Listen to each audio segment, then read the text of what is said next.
Menos mal es el último día de clases de la semana.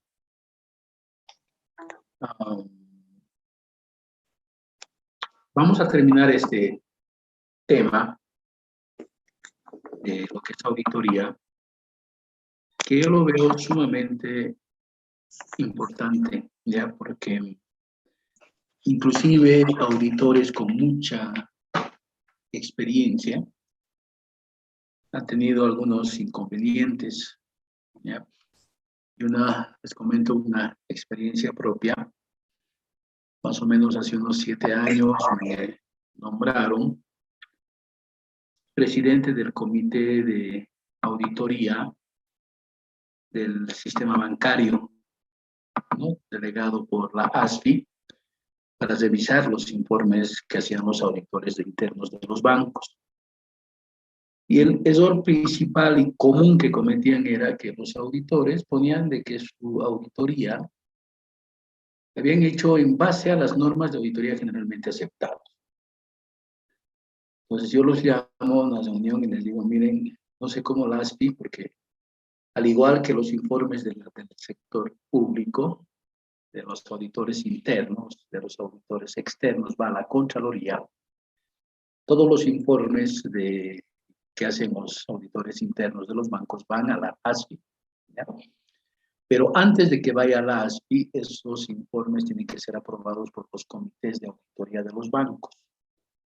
Entonces, a nivel de bancos, para ver si sus auditores internos trabajaban bien, organizaron un comité de auditoría a nivel bancos, es decir, auditaba a sus comités de auditoría de los bancos.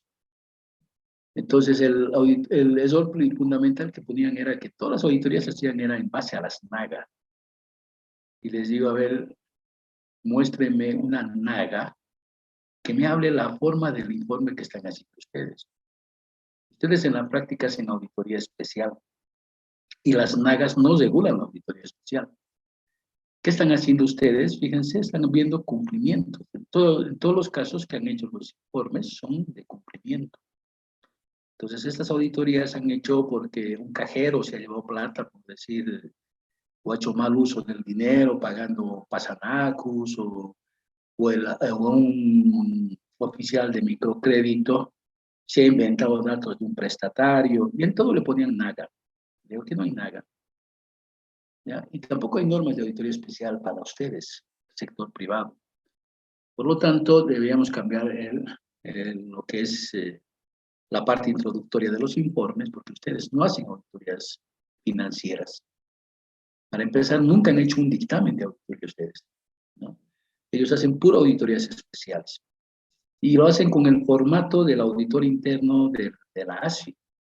Cuando nos reunimos con el auditor interno de la ASFI, ese auditor, como es dependiente del Estado, porque la ASFI es una entidad pública, me dice, no, pero yo le mando mis informes a la Contraloría, y la Contraloría me ha dicho que haga así. Ya le digo, está bien que tú hagas así, pero los bancos no se quieren hacer así. Entonces, se llegó a un acuerdo donde los bancos hacen más o menos algo similar al que hace la Contraloría en materia de auditoría especial. Pero ninguno estaba consciente de que lo que estaba haciendo era correcto, ¿ya? Lo que sucede es que la mayoría de los auditores internos de los bancos, ¿ya?, han salido de las firmas de auditoría grandes, de Pricewaterhouse, de Bertin Amengual, de las firmas grandes, que han ido a hacer auditoría financiera a los bancos. Y ellos toda su vida han hecho auditoría financiera, no han hecho otro tipo de auditoría. Y cuando llegan al banco tienen que hacer otro tipo de trabajo, pero le ponen como si fuera auditoría financiera, igualito, el mismo alcance. Su informe de control interno, lo mismo, ¿no? Entonces, ese es un ejemplo que les doy. Y otro también que vi me invitaron algunas consultoras para hacer algunos trabajos en el sector público. Cuando quiero trabajar con su gente, todos metidos con auditoría financiera. O sea, si íbamos a hacer una revisión especial, ellos decían, no, necesitamos ver esto, o sea, pero todo el enfoque le daban como auditoría financiera. En la práctica es diferente. Y con esta clase vamos a terminar este tema, viendo al final unos ejemplos de solo redacción para que vean la diferencia que hay. Bien, veamos la historia de estas auditorías. La financiera nace el año 1862, esto nace en Inglaterra, en su ley británica de sociedades anónimas.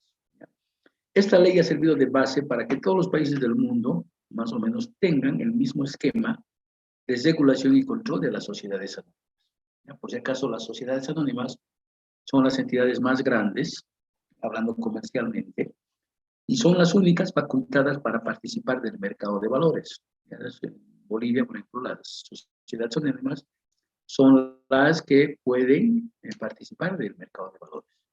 Por eso se obliga a que todas las entidades financieras sean sociedades anónimas, incluyendo el Banco Unión, es sociedad anónima.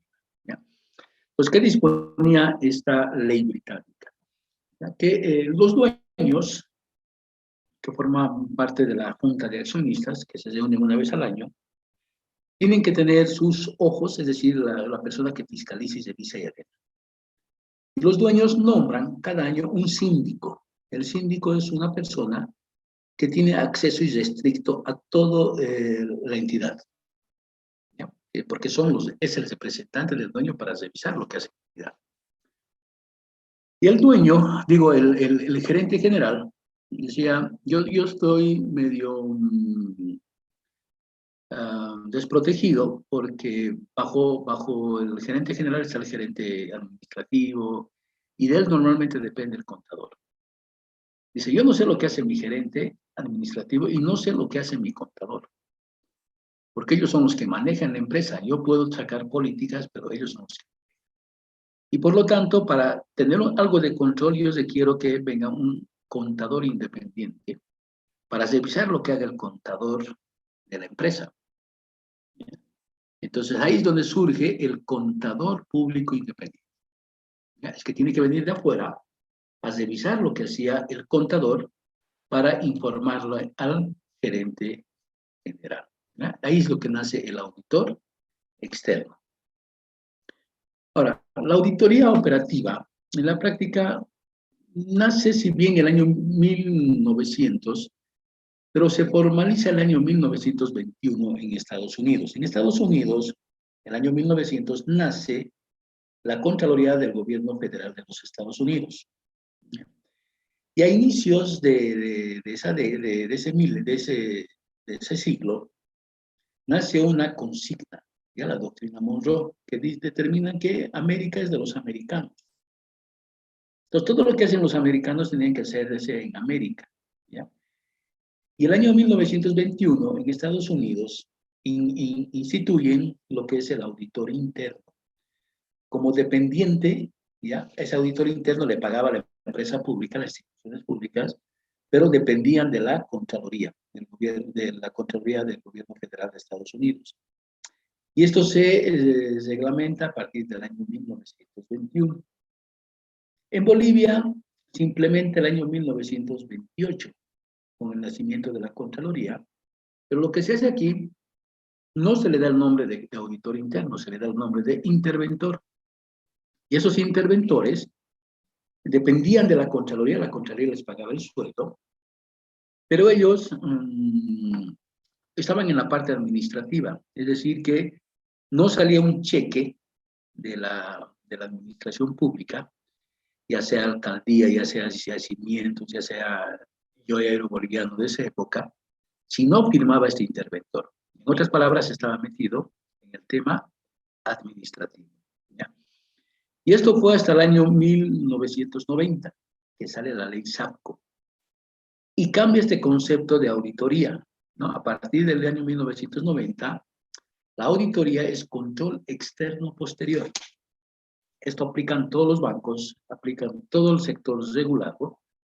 Cuando les hablo del sector regulado, les hablo de las empresas grandes de Bolivia. ¿Ya? Un ejemplo, Comteco. Comteco tiene una regulación de la Autoridad de Telecomunicaciones, ATT. Semapa tiene regulación de la Autoridad de Aguas. Los bancos tienen regulación de la Autoridad del Sistema Financiero, que es la ASFI. ¿Ya? Entonces, todas estas entidades que dependen de una autoridad, las autoridades dependen de la Contraloría, ¿ya? han hecho de que estas, si bien son entidades privadas, su auditor también haga control externo posterior. Entonces, no pueden inmiscuirse en el tema de la administración. Entonces, alguna vez que les digan en la Coca-Cola el auditor es staff, es asesor. La Coca-Cola puede ser, porque eso es una empresa que nadie la regula.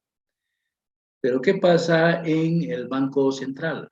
Es diferente. El auditor está regulado por la Contraloría.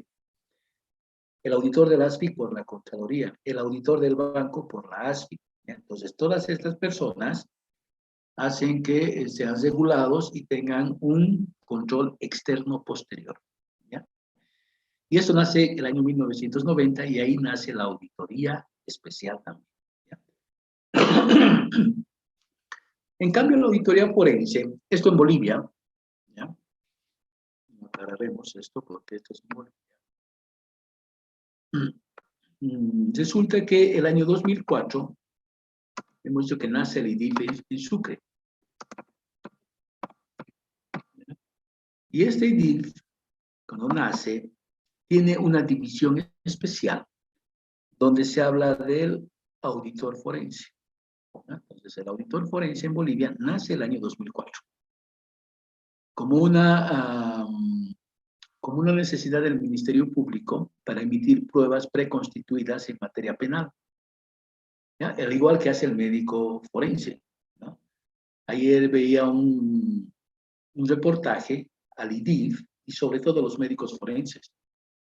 La cantidad de trabajo que tienen, cómo perjudica el hecho de que no se emita un informe médico forense en su debido momento. Y se criticaban las mujeres, estos colectivos, que si una persona va a que se le haga una valoración con fines de juicio, de iniciar una acción, estos señores se hacen esperar 3, 4 días. Ya la violencia pasa a veces en esos 4 o 5 días. Y se veía ese tema. Y lo mismo era con las auditorías. Hacía la auditoría la Contraloría muy bien. La Contraloría, sus trabajos son, si quieren, prueba. Pero en materia penal, la Contraloría puede decir, aquí hay este delito. Pero la Contraloría no es quien para decir, estos son los responsables. ¿Ya? Quien tiene que determinar esa responsabilidad es el auditor forense. Es decir, el auditor forense tiene que tipificar esos informes de auditoría especial. ¿Ya? Si bien ya sirven de prueba preconstituida, pero requieren que se profundicen más. Y en Bolivia nace el auditor forense el año 2004. En cambio, el peritaje nace el año 1826, juntamente con toda la primera legislación del Estado boliviano en esa época república, porque la república nace el año 1825 y la constituyente se hace el año 1826. Pero la constituyente se hace entre sus 40 miembros más o menos, solo 3 eran nativos, el resto eran descendientes españoles. Y lo que hacen es adoptar la legislación española. Entonces, en España ya se utilizaba estos términos de peritaje y ellos lo incluyen en el primer código mercantil, que ahora son códigos de comercio, el año 1826. ¿No? Entonces, el peritaje es una forma de resolución de conflictos.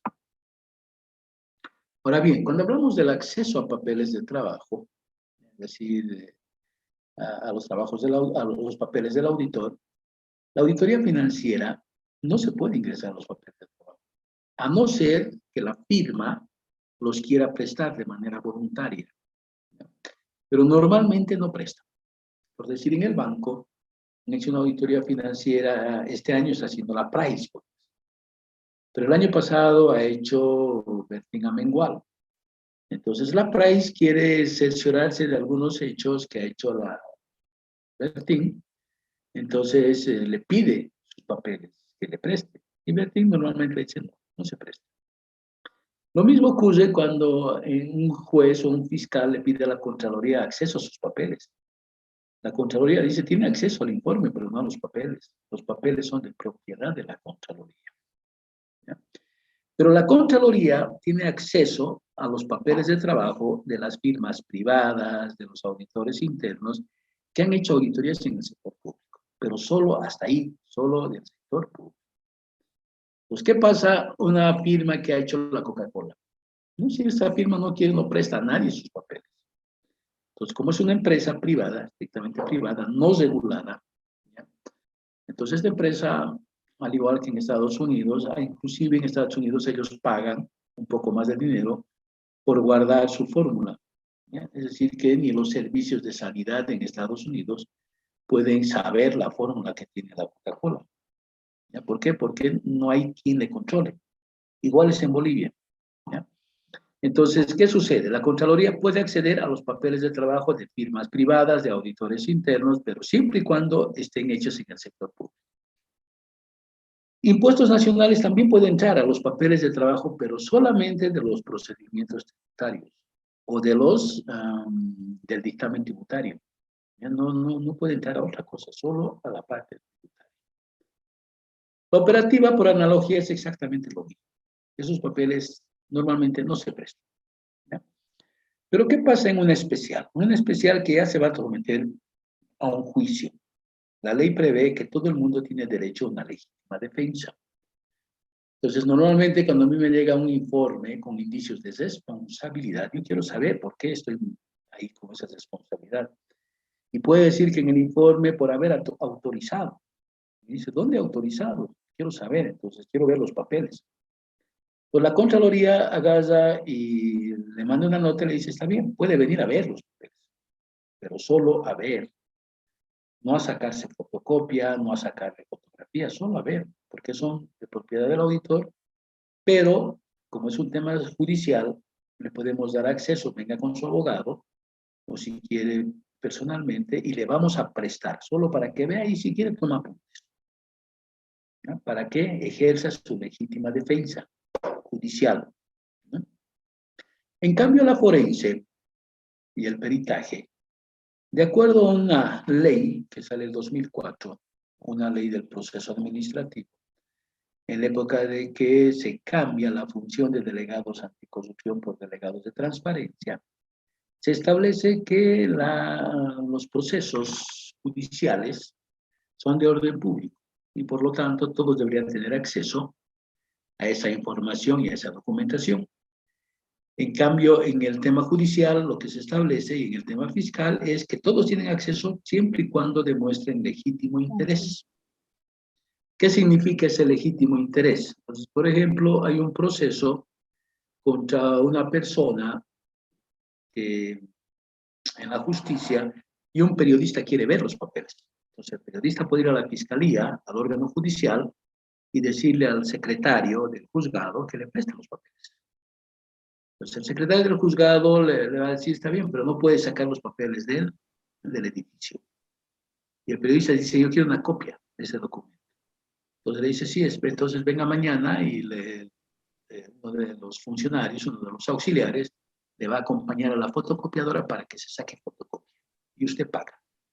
Pero los documentos no salen del edificio, tanto a nivel fiscal como a nivel judicial. En materia de auditoría forense, en materia de auditoría de peritaje, esos documentos son de carácter público. Se puede acceder, ¿ya? Ahora, estos trabajos, ¿para qué son importantes?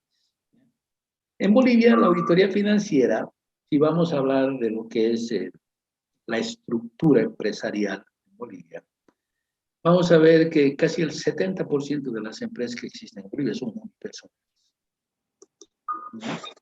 Un 20% deben ser colectivas o de SRL, pero son empresas de 2 personas normalmente, ¿ya? 2 hermanos que han abierto una tienda, 2 hermanos que han abierto un pequeño negocio, un restaurante, ¿ya? Pero lo fuerte no llega al 1% de las sociedades. Entonces, ¿qué sucede? En Bolivia, para ese grupo grande, que es casi informal, pero que se quieren presentar sus estados financieros debidamente auditados, a ellos se les hace con fines tributarios, ¿ya? Entonces, a la mayoría de las instituciones que se hace auditoría, se hace con esos fines tributarios. ¿Y qué hace el auditor? Simplemente justificar que los estados financieros son confiables, es decir, que son presentados de manera razonable. La operativa, ¿para qué es importante esta auditoría? Dice, es necesaria para mantener una buena gerencia, etc. Ya les dije que auditorías operativas muy rara vez se dan en el sector privado. Normalmente son auditorías financieras o auditorías especiales. Pero ¿qué pasa en las auditorías que son obligatorias, como es el caso de la auditoría de la eficacia de usos de recursos del IDH, que se hacen todas las entidades públicas que son beneficiarias de estos recursos? ¿Ya? Esta auditoría se hace para ayudar al gerente o para ayudar al ejecutivo, puede ser el alcalde, puede ser el gobernador, puede ser el rector, a mejorar el uso de estos recursos. Para que tengan una idea nada más, en la universidad, donde impartimos conocimiento, en los últimos años, antes de la pandemia, 2018, 2017, la ejecución del IDH no superaba el 3%. Les hablo de la facultad. ¿Ya? En la facultad recibíamos por factor poblacional como 18 millones de bolivianos por año, en esas épocas del 2017, 2016, pero no ejecutábamos nada de obras. ¿Ya? Entonces, las auditorías que se hacían era siempre recomendando impulsar obras. Ahora, la especial, ¿para qué es necesaria la especial? Es para verificar el cumplimiento de normas, disposiciones legales, contratos. En otras palabras, es para garantizar la transparencia. ¿Ya? Entonces, ¿qué pasa? Normalmente las auditorías especiales tienen un título, ¿ya? Un título donde es específico al tema que se está revisando. Por decir, podemos hacer una auditoría especial al, si quieren,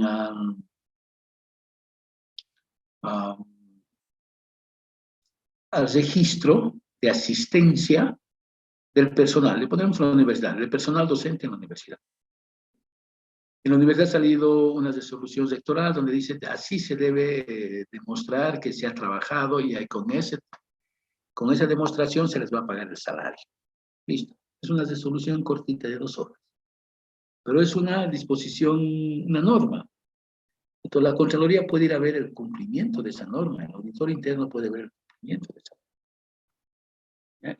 Entonces, ¿qué va a garantizar esto? Que haya transparencia, ¿no? En realidad es difícil decir garantizar, pero puede ver el tema de transparencia. ¿Ya? La forense, ¿para qué se hacen estas auditorías? Estas auditorías normalmente se han hecho para recuperar la propiedad del Estado o la participación del Estado en las empresas capitalizadas. Entonces, ¿qué se ha hecho? Es proteger los bienes del Estado. Y también se hace para proteger los bienes de las empresas corporativas, ¿no? De ahí se hace de actos de corrupción y también de legitimación de ganancias. El peritaje, ¿por qué es importante? Es importante porque depende del requerimiento que haga el fiscal o el juez, es específico. Pero es importante, sí, porque depende de esto para que se resuelvan los casos. Ahora, ya les dije que los casos pueden tener muchos peritajes, pero uno va a ayudar a resolver el tema. ¿Ya? Y si se quiere uno para absorber esto. ¿Ya? A ver, independencia y objetividad. ¿Qué significa independencia y objetividad? En todas las descripciones, hemos visto empezando también este tema, cuando hablábamos del propósito de las auditorías, en todos los casos decíamos que es la emisión de un informe independiente sobre algo. La financiera, hemos dicho, es la emisión de un informe independiente sobre la exposición de estados financieros. Pero tiene que haber ese elemento, independencia y objetividad. Entonces, ¿es imprescindible? Sí. Financiera, sí. Operativa, también. En la especial, también es imprescindible. Pero ¿qué pasa? En la forense se habla, en la descripción donde dice que se va a emitir un informe independiente. Pero la forense ya no, la forense ya es para acusar, para hacer imputación, para procesar. Esa auditoría difícilmente va a ser imprescindible, digo, independiente y objetiva. Pero sí está en la descripción de esas auditorías, que es independiente. En la práctica no.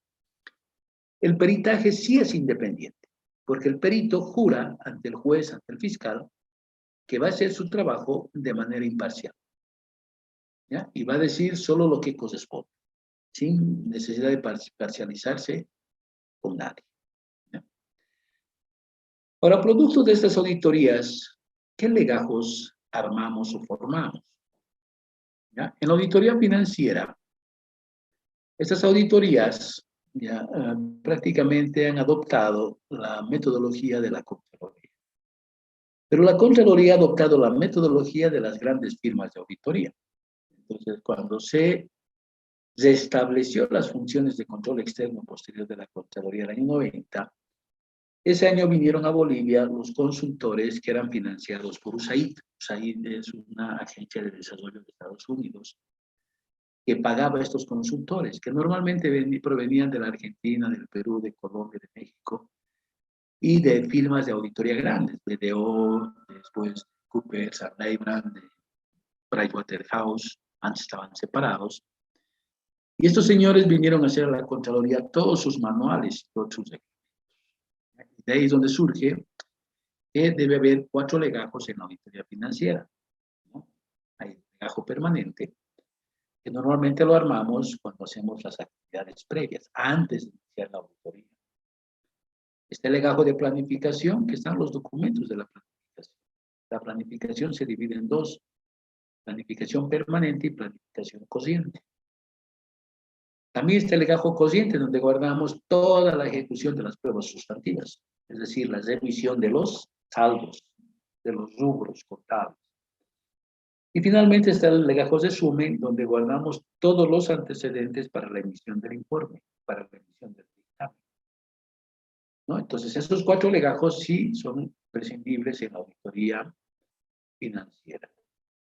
Pero ¿qué pasa en la operativa? La Contraloría, si ven el reglamento, también pide el legajo permanente, pero ya lo tiene, ¿ya? No significa que lo va a volver a armar. Entonces, un legajo permanente es para todas las auditorías. Pero el resto de las firmas de auditoría solo arman 3 legajos: el legajo de planificación, el legajo cociente y el legajo de resumen. En la auditoría especial, esta es la normativa de la Contraloría, solo hay 2 legajos: legajo cociente y legajo de resumen. Entonces, hay algunos documentos que son importantes en la auditoría, por ejemplo, el MPA, el Memorándum de Planificación de Auditoría, que constituye, si quieren, los términos de referencia para hacer la auditoría. Ese documento, que es importante para la auditoría financiera, para la operativa, en la auditoría especial no es tan importante, ¿ya? Entonces, ese documento se guarda en el legajo cociente, al igual que los programas de trabajo. En una auditoría operativa, por ejemplo, va a haber programa de trabajo por cada rubro, va a haber por disponible, por exigible, por realizable, por fijo, por otros activos, por ingresos, por gastos, por todo va a haber un programa de auditoría. En cambio, en la auditoría especial solo va a haber un programa de auditoría para toda la auditoría. ¿Que es importante? Sí, pero no hay más documentos, por lo tanto solo se guarda en el legajo cociente. Y se habilita también el legajo resumen para justificar la emisión del informe.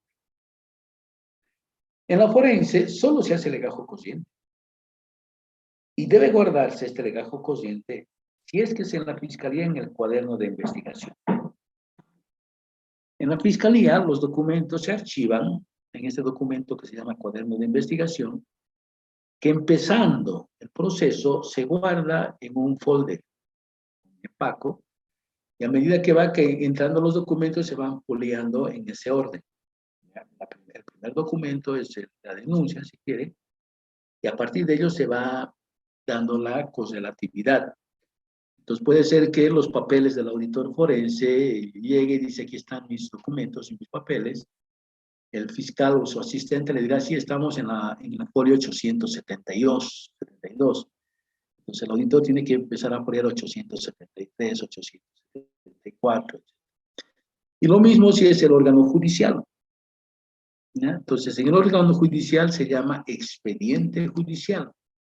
En la fiscalía se llama cuaderno de investigación, ¿ya?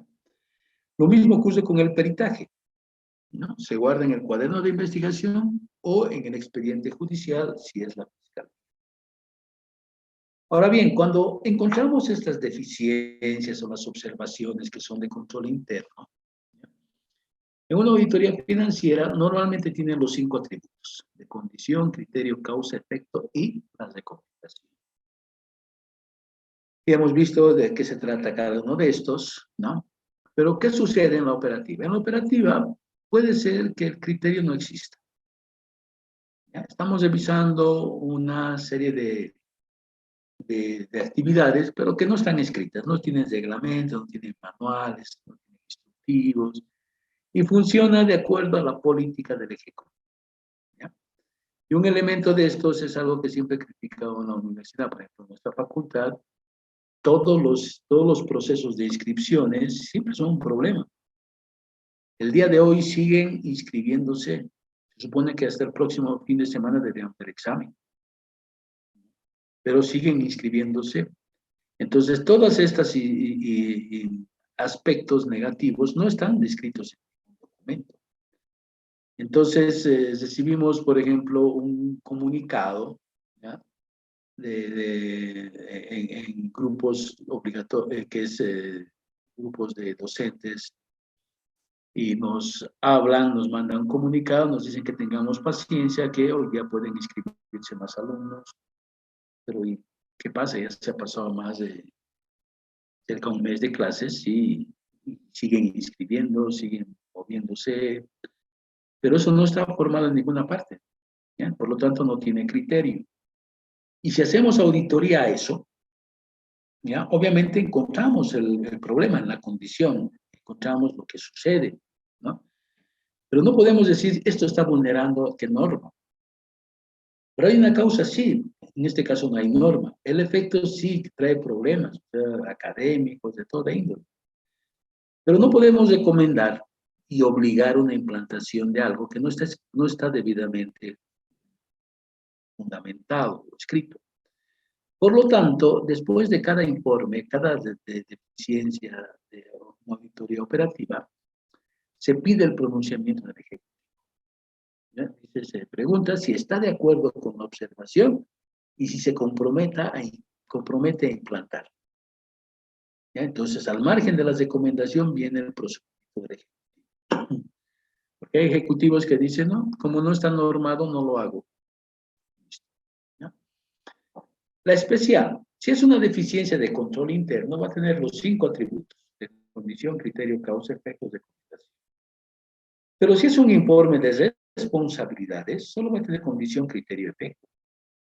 Entonces, ¿qué sucede ya en este tema de la especial?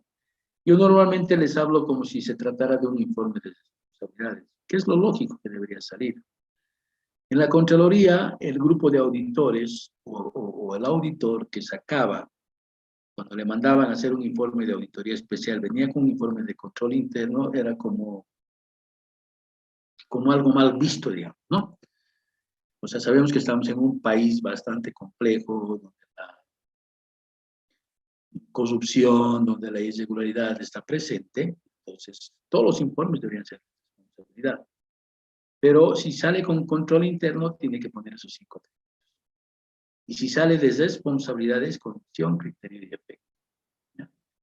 Ahora bien, en la forense se menciona condición, criterio, efecto y conclusión. Y en el peritaje solo condición y conclusión. Es decir, el perito va a mencionar simplemente de lo que le han contratado. Por decir, el perito podrá decir en fecha tantos, presté juramento para brindar un informe pericial respecto a tal circunstancia. Eso es lo que ha visto, condición. Y en mi condición de perito estoy en condición de afirmar, ya bajo toda duda razonable, que lo que estoy viendo es así o no es así. ¿Ya? Entonces, como ven, solo tiene condición y conclusión. A ver, nos vamos a dar un ejemplo de un caso real que se dio hace 7, 8 años en la gobernación, donde en la Contraloría programó una auditoría financiera.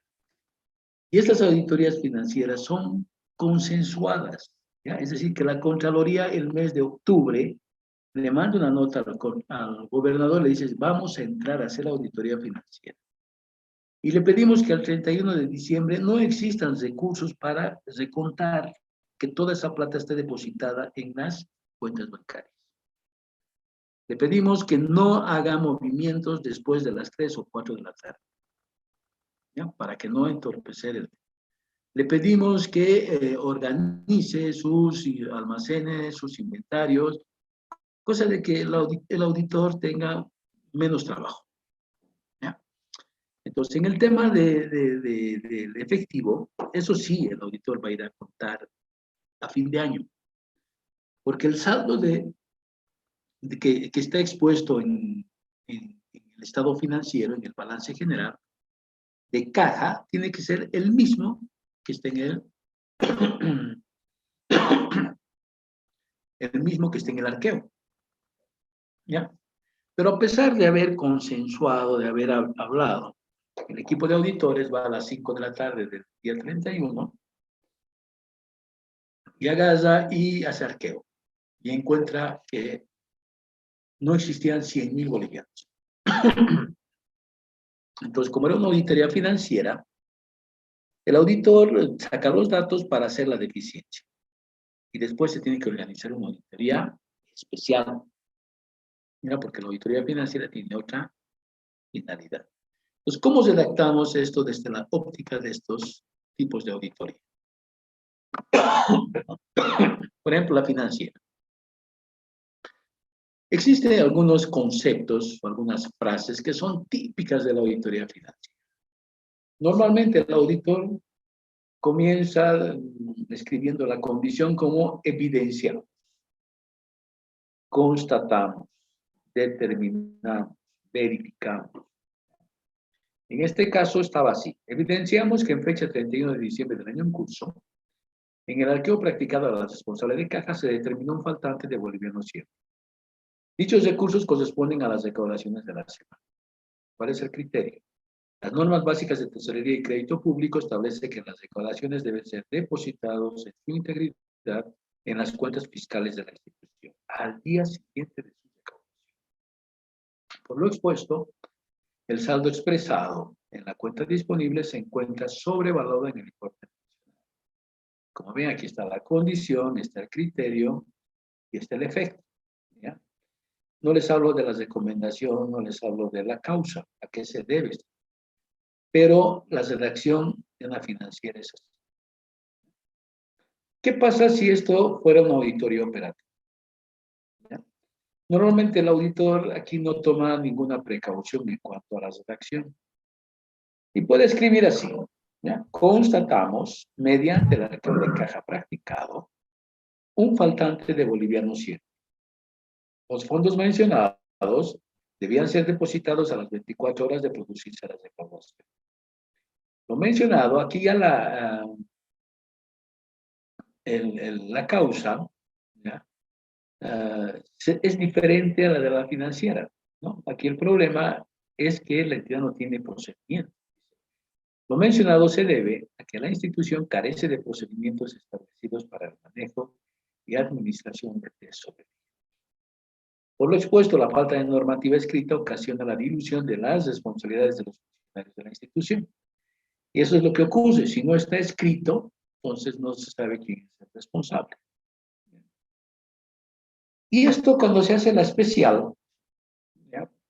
Hace 7 años ya se había promulgado la ley Marcelo Quiroga Santa Cruz, se había cambiado los esquemas, pero el auditor determina hacer esto, ¿ya? Aquí ya no tiene que poner evidenciamos, constatamos, etc., sino lo que tiene que es narrar lo que está ocurriendo. Y aquí, y algo que tiene que demostrarse en cada punto. Por ejemplo, dice, en fecha 31 de diciembre de 2019, en el arqueo de caja practicado a la responsable de cajas, señora Juana Rodríguez, no pudimos establecer la existencia de bolivianos 6.000 que fueron recaudados en el curso de la semana. Entonces, ¿qué va a pasar? Cuando se vaya a juicio, el juez va a decir, este pasaporte, ¿quién es? ¿Quién está firmando? Está firmando el contralor, tal.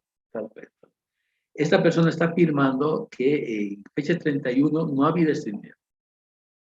Lo van a llamar al juicio oral para que comente. Entonces, si este informe hubiera dicho, evidenciamos, ¿no? O constatamos, el juez lo primero que le había dicho al contralor departamental ha dicho, ¿cómo ha evidenciado usted? Entonces, usted está acusando a esta persona de que es responsable. Muy diferente a la auditoría especial donde estamos diciendo, en este documento, plasmado y firmado por esa señora, establecimos que no hay dinero. Ahí está.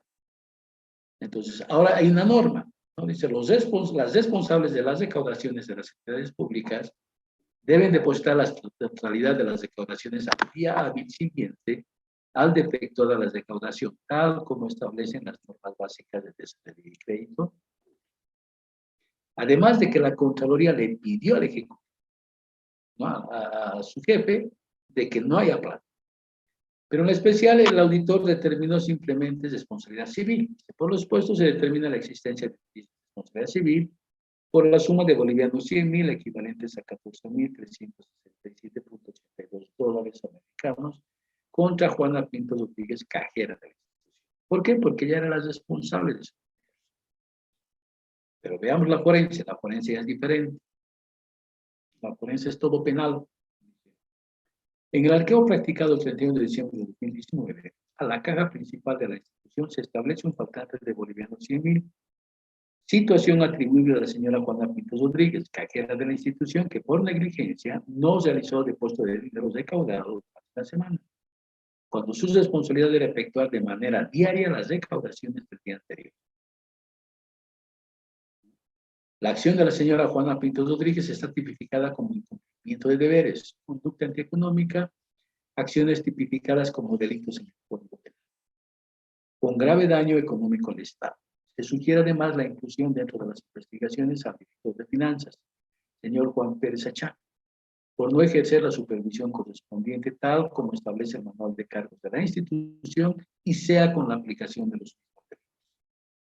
Este informe está saliendo de la forense.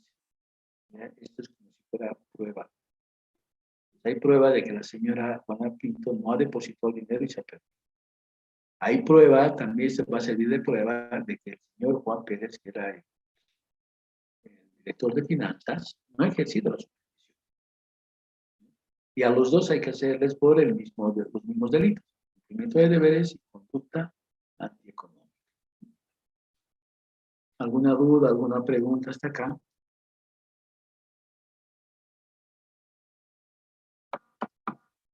Hasta aquí terminamos el tema de lo que son las diferencias en distintos tipos de auditoría. Como les digo, hay bastantes complicaciones en esto de la gente que se mete a hacer algo y después se meten. Hace algunos años vi de una auditoría que fue bastante complicada para la Contraloría. De un ex funcionario de la Contraloría se presenta una licitación del Consejo Municipal de Cochabamba, donde convoca una auditoría técnico-legal especial financiera sobre el tema de salud. Este señor hace esa auditoría técnico-legal financiera a ese tema de salud. Obviamente, cuando llega el informe a la Contraloría, dice, ese informe no existe. O sea, en la Contraloría se va a evaluar después de un año. Cuando le llega a las manos del revisor, acá se menciona y dice, no hay esa auditoría aquí en Bolivia, y menos regulada por la Contraloría. La Contraloría regula auditorías financieras, auditorías operativas, auditorías especiales. No auditorías técnico-legales, financieras, todo mezclado. Como no hay esa auditoría, la Contraloría lo que le pide a la alcaldía es que recupere el dinero que se ha pagado como honorarios a esa firma de auditoría. Y además, si causa daño económico, también se le mete como responsable al auditor. Entonces, era un auditor que trabajó en la Contraloría y lastimosamente no tenía la experiencia para hacer informes de auditoría.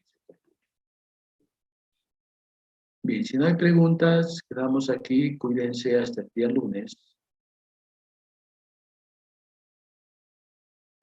Hasta luego, licenciado. Hasta luego, hasta el lunes. Cuídense. Licenciado. Cuídense.